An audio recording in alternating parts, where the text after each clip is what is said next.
Joint family. रोशनी, अब तेरी शादी की उम्र हो चुकी है, सब तेरे लिए लड़का देख रहे हैं और तू है कि 8-9 बजे बिस्तर से उठ रही है। मम्मी, क्या आप भी सुबह सुबह ज्ञान दे रही हो? सोने तो दो कम से कम। क्या करें, अब तेरी हरकतें ही ऐसी हैं। चल अब बिस्तर छोड़ और मेरे साथ खाना बनाना सीख। ना, मैं नहीं बना रही खाना वाना, आप प्लीज जाइए ना यहाँ से। रोशनी की बातों से निराश होकर निशा वहाँ से चली जाती है। निशा, तुम रोशनी को घर का कामकाज क्यों नहीं सिखाती? अगर यही हाल रहा फिर तो 2 दिन में उसके ससुराल वाले उसे यहाँ छोड़कर चल देंगे। मैं तो बहुत कोशिश करती हूँ उसे घर की जिम्मेदारियां सिखाने की, लेकिन वो मेरी सुने तब ना। आप तो जानते ही हैं ना कि वो कितनी जिद्दी है। हमें निशा के लिए एक ऐसा लड़का ढूंढना होगा जिसका भरा पूरा परिवार हो, सास ससुर से लेकर जेठ जिठानी देवर ननद सब हो। यहाँ ना सही, लेकिन शादी के बाद उसे वहाँ अपनी जिम्मेदारियों का एहसास जरूर होगा। कुछ दिनों के बाद रोशनी का परिवार उसके लिए लड़का देखना शुरू कर देता है और एक दिन चिराग नाम का लड़का रोशनी को देखने अपने परिवार के साथ उसके घर पहुंच जाता है।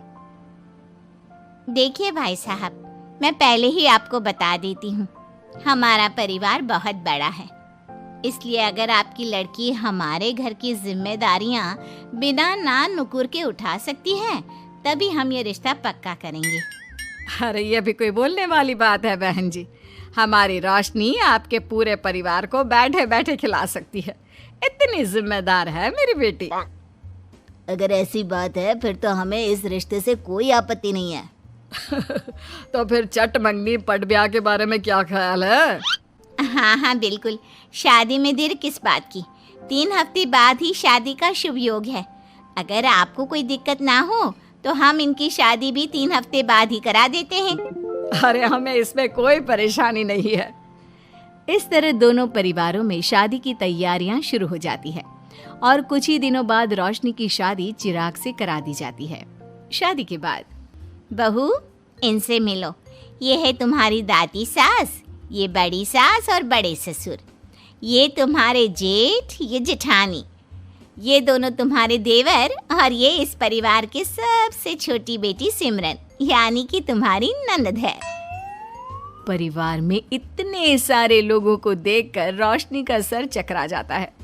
वो अपना सर पकड़ लेती है और मन ही मन सोचने लगती है, हे भगवान, ये किस जन्म का बदला लिया है आपने मुझसे? मैंने क्या बिगाड़ा था आपका जो आपने मुझे ऐसा परिवार दिया? बेटा, किस सोच में पड़ गई तुम? और कितने लोग हैं आपके परिवार में? बस हम इतने ही लोग हैं बेटा, ज्यादा लंबा परिवार नहीं है हमारा। अब इससे लंबा और कितना बड़ा परिवार होगा आपका? ये ससुराल कम चिड़ियाघर ज्यादा लग रहा है। कुछ कहा क्या तुमने बेटा? नहीं मम्मी जी, वो मैं बहुत थक गई हूँ, तो क्या अब मैं सोने जा सकती हूँ? हाँ क्यों नहीं बहू। चिराग, बहू को अंदर कमरे में लेकर जा। जी माँ। चिराग रोशनी को अंदर कमरे में लेकर जाता है। चिराग, मुझे यहाँ नहीं रहना, मुझे अलग रहना है। ये तुम क्या बोल रही हो रोशनी? अभी तो आई हो तुम और अभी अलग होने की बात कर रही हो। परिवार वालों को पता चलेगा तो कितने दुखी होंगे वो लोग। मुझे नहीं मतलब किसी से, और इसे तुम परिवार कहते हो? ये परिवार कम कोई गली मोहल्ला ज्यादा लग रहा है। रोशनी, अभी तुम नई हो इस परिवार में, इसलिए शायद तुम्हें ऐसा लग रहा है। कुछ दिन में आदत हो जाएगी तुम्हें। चिराग की बात सुनकर रोशनी अपना सर पकड़ लेती है। आपको समझाना तो दीवार में सर पटकना है। मैं सो रही हूँ, लाइट ऑफ मत करना, मुझे अंधेरे में नींद नहीं आती। इतना बोलकर रोशनी बिस्तर पर लेट जाती है। रोशनी को देखकर चिराग का मुंह खुला का खुला रह जाता है। वो भी पैर पटकते हुए बिस्तर के दूसरे कोने में अपना मुंह मोड़कर सो जाता है। अगले दिन, देवरानी जी, आप उठ भी जाइए, सुबह के 6 बज चुके हैं। सोने दो ना मम्मी, क्यों परेशान कर रही हो? देवरानी जी, मैं आपकी मम्मी नहीं जेठानी हूँ। सुबह सुबह क्या मजाक है मम्मी? इतना कहकर रोशनी अपनी आंखें मसलते हुए उठती है और अपनी जेठानी को देखकर चौंक जाती है। दीदी आप यहाँ? पिछले 1 घंटे से तुम्हें उठा रही हूँ, लेकिन तुम हो कि अब उठ रही हो? लेकिन अभी तो सिर्फ 6 बज रहे हैं, आपने मुझे उठाया क्यों? वो इसलिए क्योंकि आज तुम्हारे इस घर में पहली रसोई है, तो खाना आज तुम्हें ही बनाना होगा ना। क्या? मुझे पूरे मोहल्ले के लिए खाना बनाना पड़ेगा? नहीं रोशनी, तुम्हें पूरे मोहल्ले के लिए नहीं, सिर्फ परिवार के लोगों के लिए ही खाना बनाना है। आपका परिवार किसी मोहल्ले से कम है क्या? कुछ कहा क्या तुमने? हाँ नहीं दीदी, आप चलिए, मैं अभी फ्रेश होकर आती हूँ। आरती वहां से चली जाती है, जिसकी थोड़ी देर बाद रोशनी भी रसोई में जाकर मजबूरी में सबके लिए खाना बनाने लगती है। पूरे 2 घंटे मेहनत करने के बाद उसका खाना बनकर तैयार होता है। वाह बहू, खाना तो बड़ा स्वाद बना है। सच में बहू, तुमने भले ही बहुत देर लगाई खाना बनाने में, लेकिन खाना बहुत स्वादिष्ट बना है। आपके हाथों में तो जादू है देवरानी जी। मैं तो कहती हूँ अब से रोज आप ही खाना बनाया कीजिए, क्यों मम्मी जी? हाँ हाँ बेटा, बिल्कुल ठीक कहा तुमने। रोशनी, आज से रोज तुम ही खाना बनाना। ये सुनकर रोशनी चौंक जाती है। खाना खाने के बाद सभी लोग रोशनी को शगुन का नेक देते हैं और फिर अपने अपने रूम में चले जाते हैं। क्या यार रोशनी, इतना टेस्टी खाना बनाना जरूरी था क्या? अब फंस गई ना तू। ये सब माँ पापा की वजह से हो रहा है, उनके कारण मुझे ये सब झेलना पड़ रहा है। रोशनी गुस्से में अपने रूम में जाती है और अपनी माँ को फोन मिलाती है। मम्मी, मैं आपको कभी माफ नहीं करूंगी। आपने जानबूझकर मुझे इतने बड़े परिवार में भेजा है, जहाँ मुझे सांस लेने की भी फुर्सत नहीं है। हमने ये सब इसलिए किया ताकि तू अपनी जिम्मेदारियां निभाना सीखे। अब मायके की तरह ससुराल में भी अपनी जिम्मेदारियों से मुंह मत मोड़ लेना। मुझे नहीं रहना माँ यहाँ। इस घर में जितने लोग हैं उतने तो हमारे गली मोहल्ले में भी नहीं थे। माँ, मैं आपसे आपकी सारी बातें मानूंगी, पर प्लीज मुझे यहाँ से ले जाइए। बिल्कुल नहीं, अब से वही तेरा सब कुछ है। वहां से भागने के बजाय अपनी जिम्मेदारियां पूरी करना सीख, इससे हमें भी थोड़ी खुशी मिल जाएगी।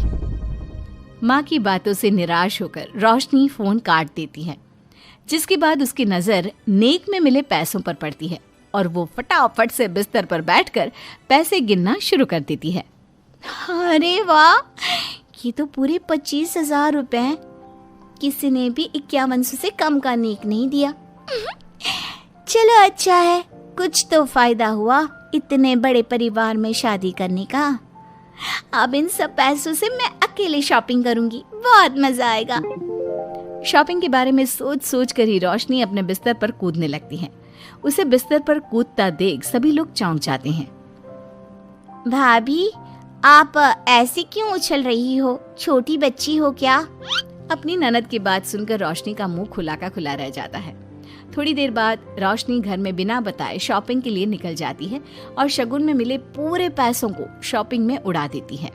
शाम में, देवरानी जी कहाँ गई थी आप?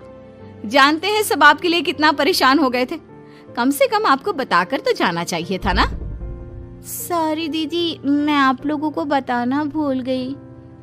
वैसे इतने सारे बैग किस चीज के हैं? तुम शॉपिंग करने गई थी क्या? हाँ दीदी, वो आज नेक में इतने सारे पैसे मिले थे ना, तो मैंने सोचा क्यों ना मैं उन पैसों की शॉपिंग ही कर लूं। अरे वाह, ये तो बहुत अच्छा सोचा तुमने। मम्मी, पापा, सिमरन, देवर जी, सब बाहर आइए। देखिए रोशनी हम सब के लिए क्या लाई है। रोशनी कुछ समझती उससे पहले ही वहाँ सब लोग आ जाते हैं। क्या हुआ आरती बहू, क्यों चिल्ला रही हो? अरे देखिए ना माँ, रोशनी हमारे लिए शॉपिंग करके आई है। वो देखिए रोशनी हम सब के लिए कितने कपड़े लेकर आई है। आरती की बात सुनकर रोशनी के पैरों तले जमीन खिसक जाती है। उसके मुंह से एक शब्द तक नहीं निकलता।